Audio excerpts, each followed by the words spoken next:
Welcome to The State of Us. Real people with honest opinions and the future of responsible media. Here's your host, Justin T. Weller.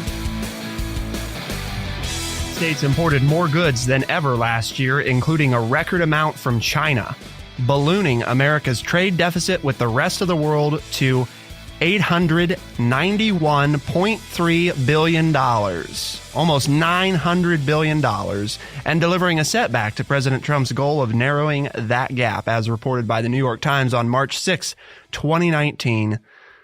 This article is in response to Treasury Department testimony yesterday. I guess not testimony, at a press conference with... You've been watching too much TV. You think everything's a testimony. Everything's a testimony. Sometimes they just release reports, dude. Sometimes it's just a press conference. It's just a we'll take some questions and see what responses you have. So why do you care? I mean, who cares that the trade deficit is ballooning? Well, if you're a supporter of the president's trade policies, notice I'm not saying Trump supporter, because I won't lump you all in. I'm sure some of you out there probably don't like his trade policies, or, you either don't think they're harsh enough or they're too harsh, or who knows. But if you're a supporter of the president's trade policies, you would care, because this is bad news, I would think. And if you're not a supporter of his trade policies, this is still bad news, but it's good in that it supports your decision to not support his trade policies. So there's a couple different ways you could care. You could also care because our trade deficit is getting larger and larger. And ultimately, that means that if we're not bringing more in trade, then we have to borrow more money to make up for budget shortfalls, which increases the $180,000 per taxpayer debt obligation that we all have, that just is rolling here as we're on the show. $22.1 trillion in federal debt. So you could care from all of those standpoints. So hopefully, therefore, everybody cares, unless you don't pay taxes. And then I guess if you don't care about those of us that do, it is what it is. So let's get into it. But before we do, no conversation on President Donald J. Trump or taxes would be complete without your friendly redneck liberal, Lance Jackson. I love how the fiscally responsible Republicans are going to increase the budget deficit by $1 trillion this fiscal year, according to this article and the Treasury Department. You gotta love it, people. You gotta love it. So let's talk about, we're going to go into some detail here, but I want all of you to be thinking about, and Lance will be as well, if you're out there and you're listening and you're supportive of the president's current outlook on trade and the way he's going about it, tweet at TrueChat.org, or let us know on another social media site, all at the same thing, at TrueChat.org. And let us understand the justification for why this is okay. And we're going to ask Lance in a moment, why would this be? How would we justify this if we were supportive of this approach? But before we do, let's look at a little bit more info. The trade deficit grew by 12.5% from 2017, or nearly $70 billion. The Commerce Department, not the Treasury Department, said Wednesday. The deficit in goods, which Mr. Trump particularly targets, grew to $891.2 billion. The highest level in history. That's right, all of history of the United States. In December, the overall goods and services deficit rose to $59.8 billion, which is up 19% from the previous month. It was the highest monthly trade deficit in over a decade. Now, we're talking about trade deficit. So what is that? Well, it's the difference between how much a country sells to its trading partners and how much it buys. So in other words, if we sell $100 worth of goods to China and they sell $200 worth of goods to us, we have a $100 trade deficit. So hopefully everybody's on the same page there. The trade gap in goods between the United States and China hit $419 billion in 2018, deepening a bilateral deficit that has been a particular source of anger for Mr. Trump. Money from the tax cuts that Mr. Trump and the Republicans instituted helped Americans buy more imported goods than ever before in 2018. So right? We're saving money in taxes, right? So we're keeping more money. And what did we do with that money, Lance? We bought other people's goods. We spent it. Yes, we spent it. We went to Walmart and bought more Chinese goods. Yes. And to finance those tax cuts that saved us money, the government needed to borrow more money, some of which came from foreign investors.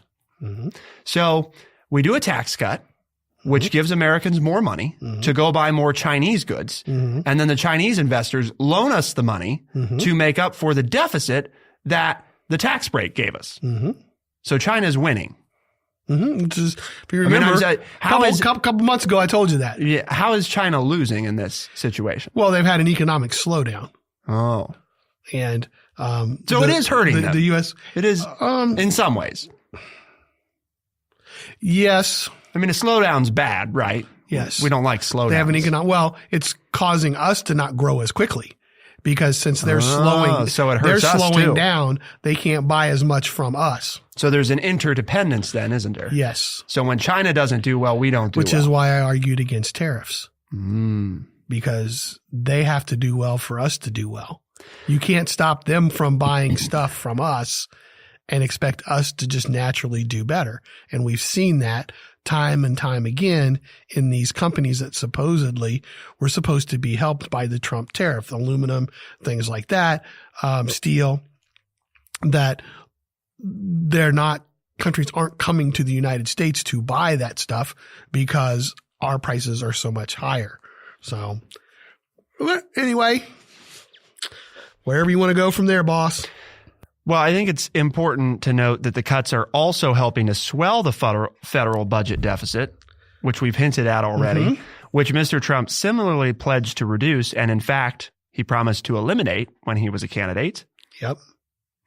He said, and I quote, "We've got to get rid of the $19 trillion in debt," which is what it was at the time. Well, I would say over a period of 8 years, and I'll tell you why. So he basically went in to explain that he would eliminate it in 8 years. And as I stated in my opening, from the Treasury Department, it looks like the budget deficit is going to exceed $1 trillion this fiscal year, which fiscal year being in July, July. So the evidence and our tone may suggest that it doesn't feel like there's a lot of justification for continuing down this road, but there is some. I mean, there are some arguments that can be made. And for example, the biggest one that comes to mind, which we talked about before. I thought I was going to get to do this. Oh, okay. Well, you go first. Show people that I know how to argue the other side, okay. just because I don't necessarily agree with it. Okay. I thought you said I'm going to ask Lance. Yeah, okay. Yep. Well, now you're not, and you already read half of it when you just were sitting there reading. So what's the justification here? One I already mentioned, that the trade deficit's going to grow because China's economy is slowing down.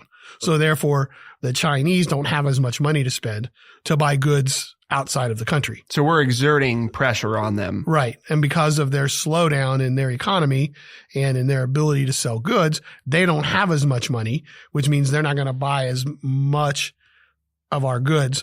And as you mentioned, Americans got more money, basically were loaned more money in tax cuts.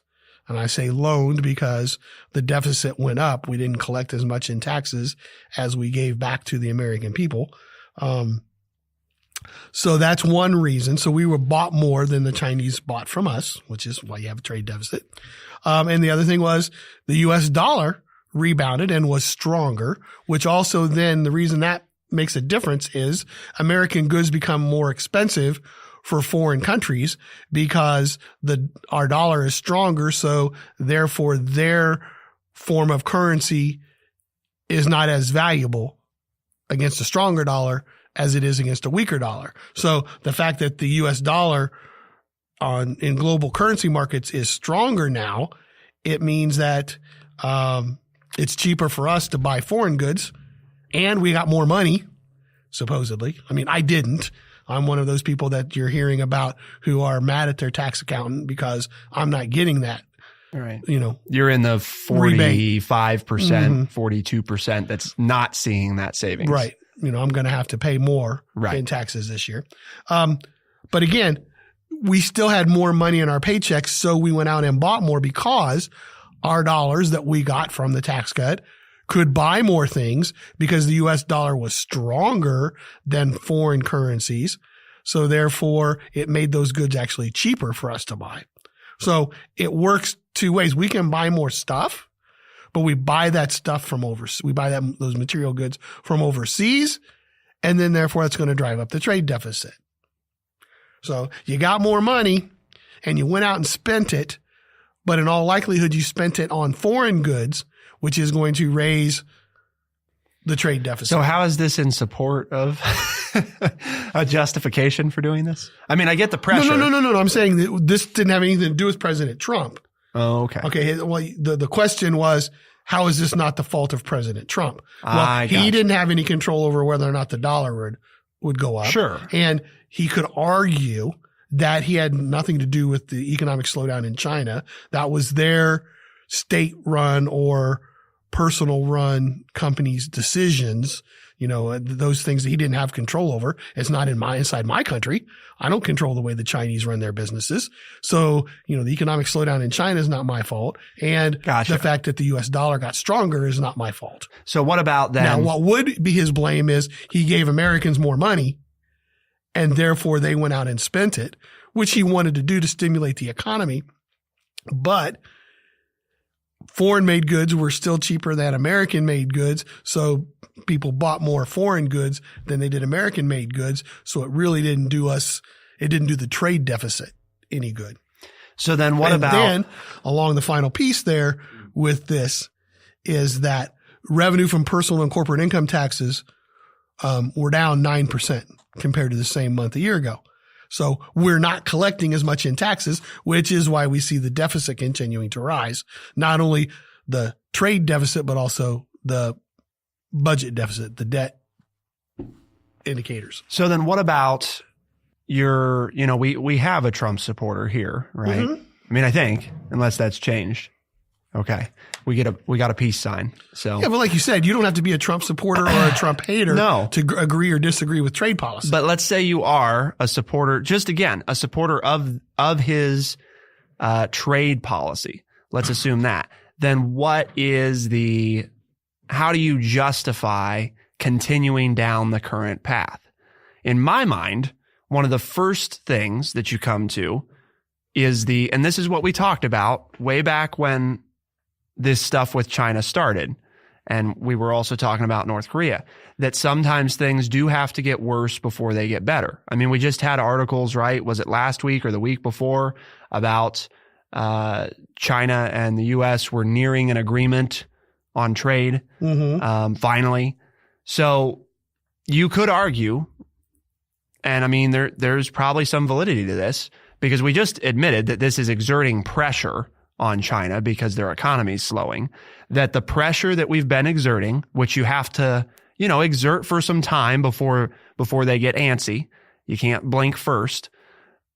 Then what happens is now they're more willing to negotiate and we're nearing a deal and we get the deal done. And even though we had these 1 or 2 really, really bad years, for the next 10 years, it'll be better because of that. That's the argument. The problem, though, Lance, in my mind, the only problem with that right now, because there's really, at the moment, I don't think there's a way to debunk that since we don't know yet since we don't have a new deal with China. I mean, the debunk is, well, we don't have a deal yet. So at the moment, it's just bad. Once we get the deal, then we can look at what is the deal. And then we have to go back and make a decision about, was it worth it? But until there is a deal and until there are specific terms, it's impossible to know whether or not this is worth it or not.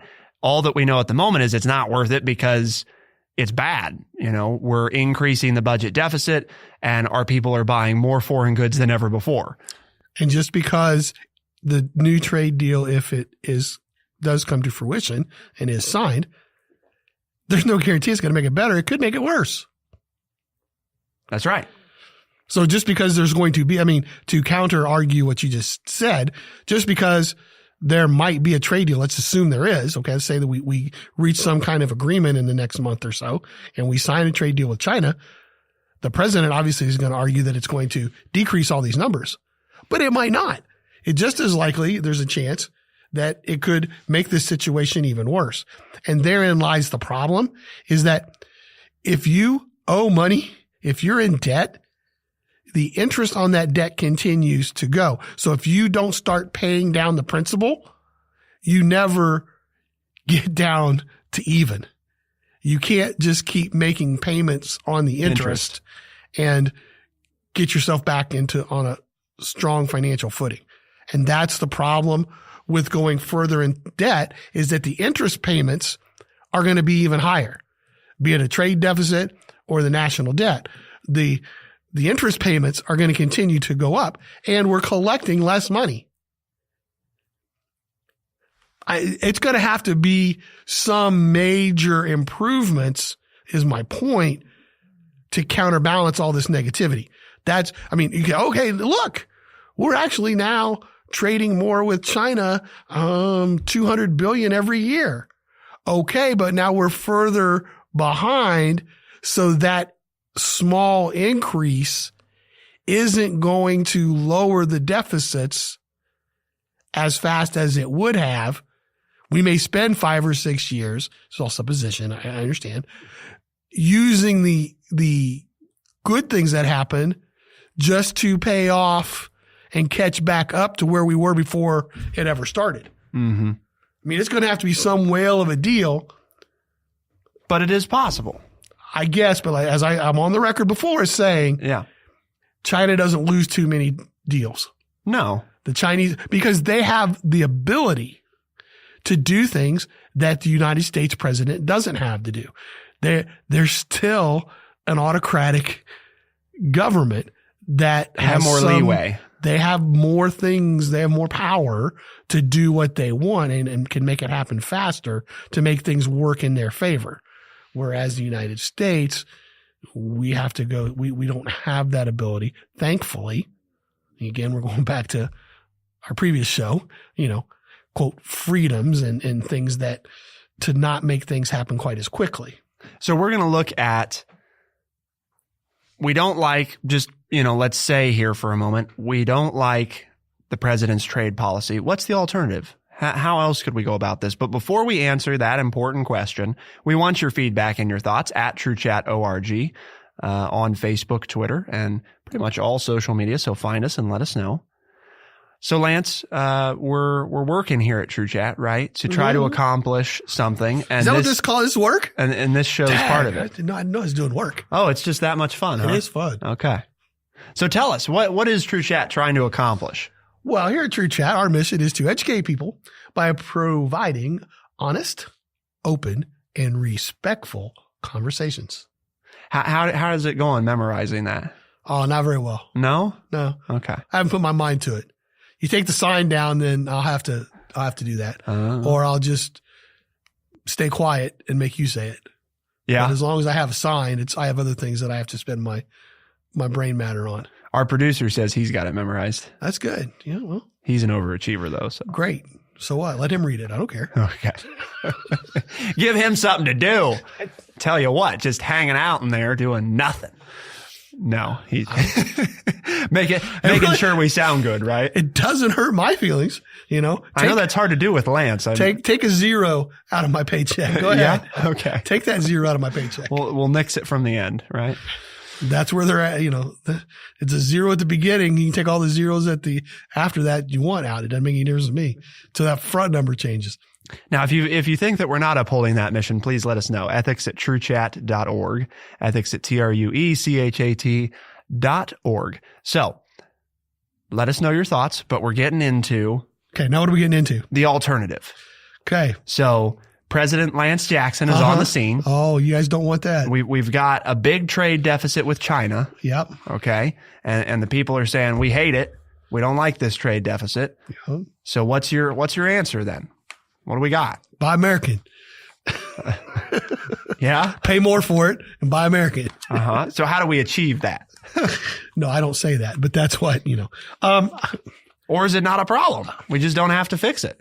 Who cares? Trade deficit? Bah. Here's where people are going to come after me. Uh-oh. Because I don't believe in these tariffs. I believe in a more open and free trade. And the president doesn't. He just got done taking out taking away NAFTA, taking away all these other, President Obama's, some of his trade deals and everything else. I don't think those were necessarily bad. And, at least compared to what the president's doing, I think that competition is good, that you have to create competition, and tariffs stifle competition and create nationalism. And that's not a good thing. So unregulated trade. Well, that's where, I don't want to get into the nuts and bolts. We don't have that much time to say what my, all my policy pieces would be, but it would be much looser regulated. I wouldn't want to do a lot of tariffs. I would want to open up and free trade. You'd also have to open up business models and let people, make it easier for American companies to compete against international companies. But it can't necessarily be a bad thing. Okay. I mean, if it's, again, until the American consumer decides they're willing to pay more for it and support American companies that are making or could make the same product and not save their money by buying the cheaper things that are regulated by foreign governments. For example, China's economy, the Philippines, all these places, they have child labor.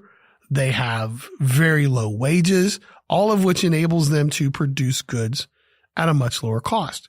And as long as Americans are worried about saving money, they're going to buy the cheaper product. If you truly want to do something about the trade imbalance, then you're going to have to pay more for the items because they're made in America. And when you support American workers, we pay American workers more money than they do in a lot of these foreign countries that get to import. I'm thinking directly of clothes, and those kinds of those items. And you'd have to, you're going to pay more for food items because you're not going to have the government regulations, government subsidies so farmers can stay in business. You'd have to pay more for those same products. So until you're willing to pay more for the products, there's going to be a trade imbalance. And I don't necessarily think that that's a bad thing, though, for there to be a trade imbalance, because we're going to supply certain things. We're going to get a lot of things from other people. And okay, let's go. And let's all live happily ever after. But you don't raise tariffs. You don't close your borders, and you don't increase nationalism, because to me, that's a recipe for more violence in the future. And that's not what I would want to be known as in history as a presidential leader. I'll say it's not that I necessarily disagree with Lance's view, but that I approach this from a different angle, which is that, I like the idea of, just like I think I would hope that most of us like the idea in principle of an unregulated market. Okay. It's a nice idea, just like at a glance, pure communism, everybody working for the common good, everybody on an equal playing field, all of this, right? That sounds nice. In practice, I wasn't talking socialism or communism. I know. Don't loop with what I said. I'm not saying you are. Because I'm saying that's what I would have saying you are. Is true capitalism. I know. What I was arguing for true capitalism, not some form of socialism. I'm not saying you are. All right. I'm saying it's just like an unregulated economy, okay, or true capitalism sounds nice in principle. Just like, that's what I said. Communism sounds nice in its pure form, which is this common good, everybody on an equal playing field. In reality, though, we know that communism, right, does not lead to that, or it does, and it leads to everybody being really poor together. And that's not great. And that's not what people want. And on the other hand, just like unregulated capitalism, we don't really know, because we've not ever done that for very long before we said, well, maybe not quite do that or do this. You could argue, I suppose, that for the first 30 or 40 years of our existence, we were mostly unregulated. Or you could also argue we did it until 1913 when we had our first federal income tax. Sure. I mean, the first income tax was during the Civil War, but it was done away with. It was started and was done away with during the war. So up until then, it was pretty much free trade. I don't have the exact. No redistribution of wealth up until about 1913. Well, I guess the place where I would say you make the break, okay, between, I would argue it was a little before that because I don't remember the exact date, but late 1800s is when we established the perpetual entity, you know, the corporation, so to speak, which was the first time that your business was not directly tied to a person. You know, in other words, Lance is the business is Lance. There's not this separate, what we have today, which are corporations of various kinds that continue regardless of whether or not Lance is alive or not. You know, the entity itself exists as a separate thing from Lance. Because even though we had regulations before that, I mean, there were different kinds of, you know, you can't do this, you can't do that, whatever. But really, the first 40 or 50 years, we mostly just kind of let people do and sell whatever they wanted, wherever they wanted, however they wanted. Set the price. Right. I mean, it was pretty much, and, you know, if you needed a worker, it was you guys negotiate. And if they're okay getting paid that, then that's that. There's no minimum wage. There's no, right. So all of that. So we've kind of toyed with it. But you could also argue that having any government in place that regulates commerce in any form or fashion is not true free market. So as opposed to getting bogged down in the weeds, I guess what my point in all of this is saying that I'm not sure that no regulation on trade is a great plan, because the reality is other countries are going to regulate it, at least some of them. So if we're not regulating it at all, it's really hard to have a lot of leverage there. But I think that we all look at this a little bit wrong, which is that there's this idea that we need to bring these specific jobs back. So many of them we've talked about on this show before, they're not coming back. Okay? They're not coming back. It doesn't matter how mean we get. It doesn't matter how tough our president is. They aren't coming back ever. Never, ever, ever. Some of those jobs are going away worldwide forever. They won't be back because they're going and they're going to be obsolete. I hate to break it to people, but in 50 years, you're not going to have anybody working in a coal mine. You know, why? Because we won't have any, because there won't be coal left. And I don't know if it's 50 or 100 years, but at some point there will be no coal. Okay. So those jobs won't exist. And for whatever reason, we just all love to pretend like that's a fantasy because it might be a little too far out there for us to, you know, perceive. And it's like, no. Some of these jobs we don't want because they don't let Americans live the way that we've decided we want to live. They don't pay enough. They can't pay enough. Okay. Because if we pay people the way that they want to be paid to do those jobs, then the rest of us are going to be hurting because it's going to cost a fortune to turn on the lights. It's already expensive. They get 2 or 3 times more expensive. Imagine if your electricity bill was quadrupled. Okay. Could you still go out to the movies as often as you wanted? Could Lance still be retired? I don't know. I mean, that's the kind of stuff that changes our whole livelihood, the very way that we go about our leisure. Well, we talk about bringing back manufacturing jobs, and you can't because everything's going to be robotics. Yes. I mean, you said 50 years. You can, the jobs of working in the factory that our grandparents grew up with, or even people in my generation, they're not going to exist either because there's more. I mean, you're going to have to be a computer technology person or a robotic engineer to fix the robots. That's going to be the job in the American factory. There's not going to be any human standing on the line putting nuts and bolts together or loading semis. Right. That's going to all be done by machines, people. Because and that's the way we're headed. The machines don't take sick days. The machines don't need a healthcare plan. They don't need, you know, they're more accurate. Right. They don't, and they can work. Their hand doesn't wobble around the clock. You know, yeah. It's cheaper to fix them than it is to take care of you. They don't break down as much as you do as a human. And they can work at the same speed for longer periods of time. Mm-hmm. So, and we have the technology to do it, which then in turn causes goods to be cheaper for the rest of us. Yes. So those of you who want manual labor jobs, they're going out of style. We can't bring them back. Nobody's going to choose to do things that way because your goods will be too expensive on market. Nobody will buy your stuff because your goods are going to be too expensive to do it that way. It's not that you don't work hard. It's not that you're not a valued worker in the system. It's just we always find faster, cheaper ways to do it. Right. And so your job's not going to exist anymore. Yep.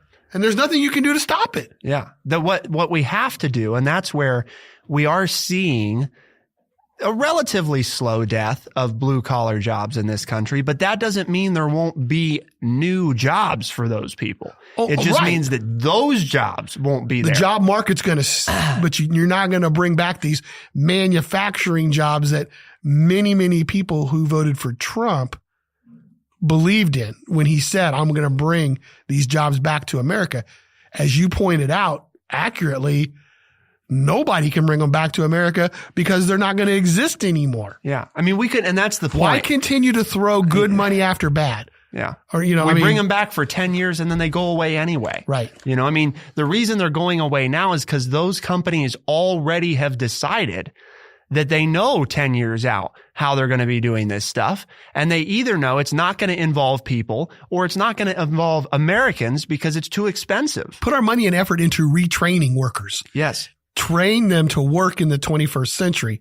Don't try to save the jobs that can't be saved, that were around in the 20th century or even the 19th century, because they're going to be obsolete. Yep. And that's where we're seeing the emergence more and more of gray collar jobs, as they've been dubbed, right? So we've got white collar, which is this idea of you work in an office building behind a desk, and I know that the modern office looks different and all that, but you get the picture, right? I mean, that's what you're doing. You go to an office every day and, you're working in a primarily intellectual based position, something that requires using just your mind primarily for work. There's not much of a physical component to it.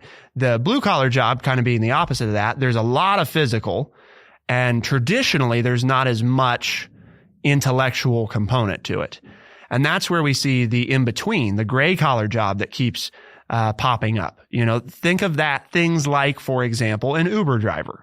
Okay, well, you could say, well, yeah, that doesn't require a lot of intellect. Well, no, not to do it badly, but to do it well and to make good money at it. You have a lot of them who are running on 2 or 3 apps at the same time. They're not just driving for Uber, they're driving for Lyft. Right. And it took some figuring to, one, decide how to do that and to know what costs, so you've got, but there's also and what times of day to drive and to look at the calendar as to when the events are taking place that require more drivers so that you can make more money, and adjusting your schedule to fit all that. And the people who work in the factories who repair the robots, that those people would be part of that area too.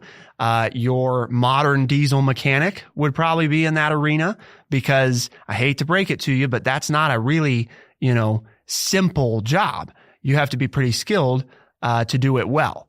And so there's a lot of things like that where what we may have traditionally defined as, we just lump in with blue collar, is what we're seeing being created in what is becoming the new American workforce. And that's where the retraining piece comes in. Exactly. Because not everybody, some of those jobs you can get into without prerequisite information and you can learn as you go. But there's a lot of other ones where you can't, like a diesel mechanic.